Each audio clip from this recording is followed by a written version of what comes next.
राम। शंखनाद में आपका स्वागत है। कांग्रेस जिन मुसलमानों के वोट के लिए दिन रात तड़पती है और उन्हें खुश करने के लिए हिंदुओं को हिंसक और नफरती कहती है, उन्हीं मुसलमानों ने कांग्रेस को अछूत बना दिया है, कांग्रेस से किनारा कर लिया है। मुसलमानों की टैक्टिकल वोटिंग के कारण कांग्रेस के नेता परेशान हो चुके हैं और इस बात से अब भयंकर गुस्सा पनप रहा है और ये गुस्सा अब आला कमान तक भी पहुंच रहा है। पार्टी की बैठकों के अंदर ये बात उठ रही है। बीजेपी में तो देखिए पहले ही ये बात उठती है कि कांग्रेस को कि बीजेपी को मुसलमान वोट नहीं देते और ये बात होने लगी है कि अब सबका साथ सबका विकास नहीं चलेगा। बंगाल में शुवेंदु अधिकारी ने कहा था और पहले भी नेता ये बात जाहिर कर चुके हैं कि जब आप वोट ही नहीं दोगे कुछ भी करने पर तो आपके लिए काम क्यों किया जाए। अब यही बात धीरे धीरे कांग्रेस में पनप रही है क्योंकि कांग्रेस के लाख कोशिशों के बावजूद, लाख तुष्टीकरण के बावजूद मुसलमान कांग्रेस को वोट नहीं दे रहे हैं। और ये बात अब जो राज्य इकाइयां हैं कांग्रेस की वो आला कमान को कह रही हैं, ये बात पहुंचा रही है कि मुसलमानों ने राज्यों में खासकर पश्चिम बंगाल, दिल्ली, बिहार और यूपी में कांग्रेस को दरकिनार कर दिया है। वो उसे वोट देते हैं जो बीजेपी को हरा सकता है और इसीलिए वो क्षेत्रीय पार्टी को वोट दे देते हैं।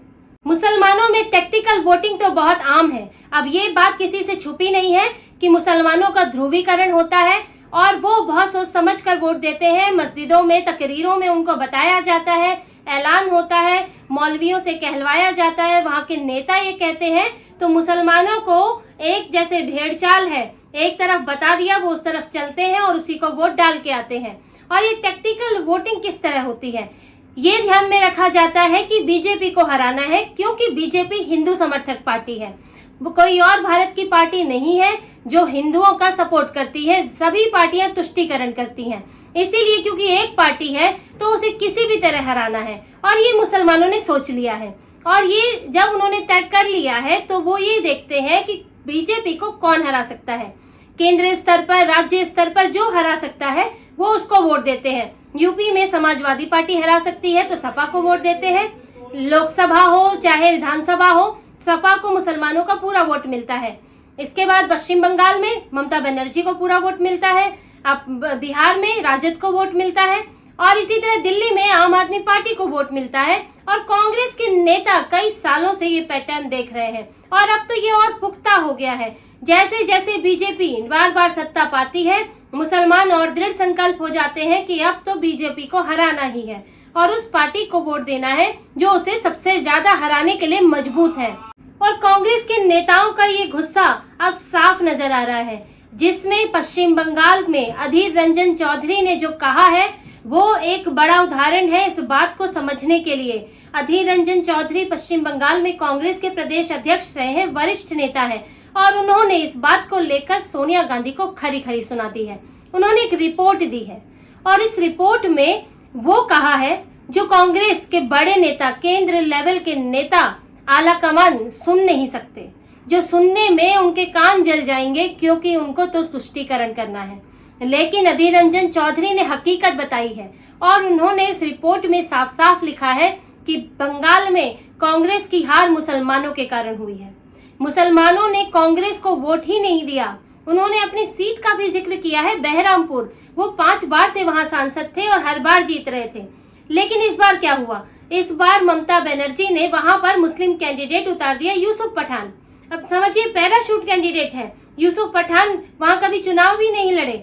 लेकिन अधीर रंजन चौधरी ने ये बताया है कि जैसे ही मुसलमानों ने एक मुस्लिम कैंडिडेट को देखा और साथ में टीएमसी भी थी और उन्हें लगता था कि टीएमसी ही बीजेपी को हरा सकती है, तो उन्होंने कांग्रेस को छोड़कर यूसुफ पठान को वोट दे दिया। जहां वो पहले कहते थे कि दादा को वोट दो, इस बार कहने लगे कि भाई को वोट दो। यानी कि अब उन्हें अधीर रंजन चौधरी में एक हिंदू नजर आने लगा और यूसुफ पठान को उन्होंने एक मुसलमान समझकर वोट दिया। अब ये हाल हो रहा है कांग्रेस का बंगाल में और अधीर रंजन चौधरी ये बात कई बार कह चुके हैं और राज्य इकाई ने भी ये बात कही है कि मुसलमान हमसे छिटक गए हैं, छिटक रहे भी नहीं है, छिटक गए हैं। और उन्होंने इसे सबसे बड़ी परेशानी बताई है कि जो केंद्रीय नेतृत्व है कांग्रेस का वो आंखें मूंद कर बैठा है, वो तुष्टीकरण करने में बढ़ावा दे रहा है। और इधर परेशानी ये हो रही है कि मुसलमानों को खुश करने के चक्कर में हिंदू भी नाराज है, हिंदू भी वोट नहीं दे रहा और आपको मुसलमान भी वोट नहीं दे रहा है। कांग्रेस के नेताओं का ये कहना है, क्योंकि अभी कांग्रेस ने जिन राज्यों में हारी है उसकी समीक्षा की है और उसकी बैठकें हुई हैं और इन बैठकों में निकल कर आया है, नेताओं ने साफ साफ कहा है कि आप और कितना तुष्टीकरण करेंगे। आपने हिंदुओं को नाराज किया, आपने कन्हैया लाल जैसी घटना पर चुप्पी साध ली, आपने ही जब सनातन को डेंगू मलेरिया कहा गया तो आपने चुप्पी साध ली। आप मुस्लिम आरक्षण देते हैं, आप हज सब्सिडी देते हैं, जो बांग्लादेश से घुसपैठी आते हैं उनको बसा देते हैं, उनको वोटर आईडी कार्ड उपलब्ध कराते हैं। दिल्ली जैसी जगह पर तो कांग्रेस के समय में ऐसा बहुत हुआ है। लेकिन इसके बावजूद भी अगर मुसलमान इस बात को ध्यान नहीं देते कि कांग्रेस उनके लिए सोच रही है, तो कांग्रेस के नेताओं के पास अब क्या विकल्प बचता है? कांग्रेस के नेता अब इससे ज्यादा क्या कर सकते हैं कि वो मुसलमानों को खुश करें? ये बात अब पार्टी के नेता कह रहे हैं और आला कमान से ये अब इसका हल मांग रहे हैं कि हमें करना क्या चाहिए, क्योंकि मुसलमान आपको उन राज्यों में तो वोट दे ही नहीं रहा है जहां पर क्षेत्रीय पार्टियां हैं। कहां वोट देता है? जहां पर बीजेपी और कांग्रेस में टक्कर है, जैसे कि कर्नाटक में हो गया, हिमाचल प्रदेश में, उत्तराखंड में, ऐसी जगह पर वोट देता है। लेकिन अब हर जगह मुसलमान की संख्या उतनी नहीं है कि वो चुनाव को प्रभावित कर सके। दूसरी बात, बीजेपी से 1-to-1 फाइट में भी कांग्रेस इस बार कमजोर नजर आई है। इस बात के आंकड़े भी हैं कि 1-to-1 फाइट में कांग्रेस का प्रदर्शन अच्छा नहीं रहा। कर्नाटक में भी कांग्रेस और बीजेपी के बीच कड़ी टक्कर रही है, तेलंगाना में भी बीजेपी सीटें लेकर आई है, अब मध्य प्रदेश में बीजेपी पूरी की पूरी सीटें जीत गई, राजस्थान में भी बहुत ज्यादा नुकसान नहीं हुआ और स्वीप करती रही है। तो उत्तराखंड में आप देख लीजिए, हिमाचल में आप देख लीजिए, तो यहाँ कांग्रेस को जब 1-to-1 फाइट में भी बहुत ज्यादा फायदा नहीं हो रहा है मुसलमानों के वोट से, और वो बीजेपी की तरफ जो बीजेपी उन मुकाबलों में उसे जीत रही है। तो अब बात होती है राज्यों की, ऐसे राज्य जहाँ पे क्षेत्रीय पार्टियां हैं, लेकिन वहां भी क्षेत्रीय पार्टियां मुसलमानों के वोट से जीत जा रही हैं या अच्छा प्रदर्शन कर रही हैं। ये कांग्रेस को तो बिल्कुल वोट नहीं मिल रहा है, और जो मिल पाया यूपी में, अगर 6 सीटों की बात करें तो वो क्यों मिली? क्योंकि सपा से गठबंधन था और सपा के गठबंधन की वजह से उन जगहों पर वोट बटा नहीं।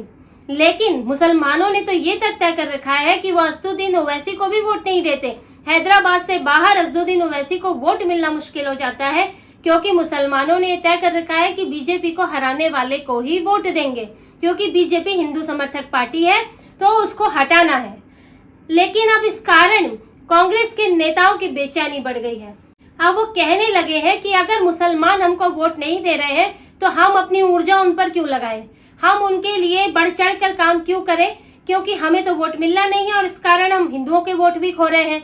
लेकिन कांग्रेस के साथ समस्या है केंद्र नेतृत्व की, क्योंकि वहां पर है राहुल गांधी, सोनिया गांधी, और राहुल गांधी को किसी भी तरह प्रधानमंत्री बनाना है। किसी भी तरह कांग्रेस चाहती है कि चाहे 10 बैसाखियों के सहारे ही खड़े हो पाए राहुल गांधी, लेकिन किसी तरह पीएम बन जाए। हालांकि वो अभी तक पीएम उम्मीदवार भी नहीं बन पाए हैं और उनको ममता बनर्जी अलग चुनौती देती है। अखिलेश यादव ममता के साथ मिलकर अलग गुटबाजी कर रहे हैं, लेकिन कांग्रेस के मन में जो आला कमान है उसका सिर्फ एकमात्र लक्ष्य है कि राहुल गांधी को प्रधानमंत्री बनाना। और इसीलिए मुसलमान चाहे कांग्रेस को वोट दे ना दे, कांग्रेस के सोचते हैं, कांग्रेस का नेतृत्व सोचता है कि बस बीजेपी को वोट ना दे, और इसीलिए तुष्टीकरण करते रहो, तुष्टीकरण करते रहो। लेकिन इससे राज्य इकाइयां खत्म हो रही है। अब भविष्य ये दिख रहा है कांग्रेस का कि जैसे बंगाल में खत्म हो गई। बंगाल में सबसे बड़ी समस्या यही है कि कांग्रेस एक तो मुसलमानों का वोट खो चुकी, दूसरा टीएमसी को टक्कर नहीं देती, कि टीएमसी के चरणों में गिरी पड़ी है। और राज्य इकाई के नेताओं ने कहा भी था कि टीएमसी अगर आपसे गठबंधन नहीं कर रही है तो उनसे लड़िए, पूरी तरह लड़िए। आप बंगाल में जो सत्ता में है उसका विरोध नहीं करेंगे तो आप चुनाव में बोलेंगे क्या? बीजेपी वहां सत्ता में नहीं है तो आप किसका विरोध करेंगे? और जब विरोध नहीं करेंगे, कुछ सवाल नहीं उठाएंगे, कुछ मांग नहीं करेंगे, तो लोगों को दिखेंगे कैसे? लेकिन कांग्रेस समझने को तैयार नहीं है। अधीर रंजन चौधरी इधर तो अपने इस्तीफे की भी पेशकश कर चुके थे और उधर पी चिदम्बरम ममता बनर्जी के साथ मिलकर उनको मनाने में जुटे थे, जबकि ममता बनर्जी ने अभी जो शहीद दिवस मनाया, जो कि कांग्रेस के कार्यकर्ताओं की मौत पर है, और ममता बनर्जी ने उसे हड़प लिया और उसमें उन्होंने अखिलेश यादव, उद्धव ठाकरे, तेजस्वी यादव को बुलाया, लेकिन राहुल गांधी को नहीं बुलाया, कांग्रेस के एक नेता तक को नहीं बुलाया। तो ममता बनर्जी तो आईना दिखा रही है, वो दिखा चुकी है कि मैं तुम्हें अपने ऊपर सवार नहीं होने दूंगी, मैं तुम्हारे नेतृत्व में काम नहीं करूंगी। और यही अब ये ममता बनर्जी ये कर पाती हैं इसीलिए क्योंकि उन्हें पता है कि बंगाल का मुसलमान मेरे साथ है और हिंदू का वोट क्योंकि बिखरा हुआ है तो वो भी मुझे मिल जाता है और मैं जीत ही जाऊंगी। और कांग्रेस लेकिन उसको ना तो हिंदू का वोट मिल रहा है ना मुसलमान का वोट मिल रहा है और ये बड़ी चुनौती है। इसी वजह से आप देखेंगे कि धीरे धीरे कांग्रेस यूपी में खत्म हुई। 6 सीटें मिलना कोई बड़ी बात नहीं है। सपा का साथ नहीं होगा तो राहुल गांधी रायबरेली भी हार जाने वाले हैं। यूपी में खत्म, पश्चिम बंगाल में खत्म, दिल्ली में खत्म। आम आदमी पार्टी से गठबंधन करके भी कांग्रेस नहीं जीत पाई। दोनों ने पूरी ताकत लगा ली लेकिन फिर भी कांग्रेस का संगठन इतना कमजोर है दिल्ली में कि उसको वोट ही नहीं मिल पाता और ऊपर से उसमें इतनी टूट फूट है क्योंकि कांग्रेस के नेता नहीं चाहते थे कि आम आदमी पार्टी से गठबंधन हो और इस वजह से पार्टी दो फाड़ हो गई, 2 टुकड़ों में बट गई। और दिल्ली में कांग्रेस इस वक्त बुरी स्थिति में है और यही हाल बिहार में है। बिहार में कांग्रेस 1 सीट जीतती है और विधानसभा में भी उसका कोई बहुत अच्छा प्रदर्शन होता नहीं है तो लोकसभा और विधानसभा दोनों से खत्म है। महाराष्ट्र में कांग्रेस इस बार थोड़ा लोकसभा में अच्छा प्रदर्शन कर पाई क्योंकि 3 गठबंधन साथ थे लेकिन कांग्रेस महाराष्ट्र में भी लगभग गायब हो चुकी है। जो नंबर 1 पार्टी थी वो अब 4थे नंबर की पार्टी बन चुकी है। तो कांग्रेस के लिए बड़ी चिंताजनक स्थिति है और नीचे के स्तर से जमीनी स्तर के नेताओं से बार बार ये संदेश पहुंचाया जा रहा है। राज्य इकाइयां ये बात कह रही है।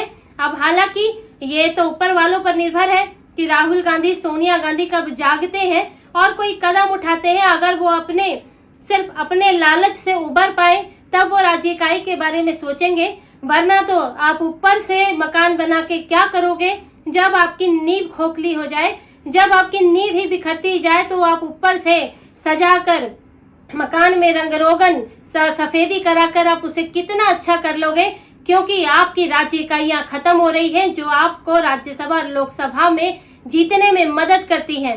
तो ये संगठन स्तर के काम है।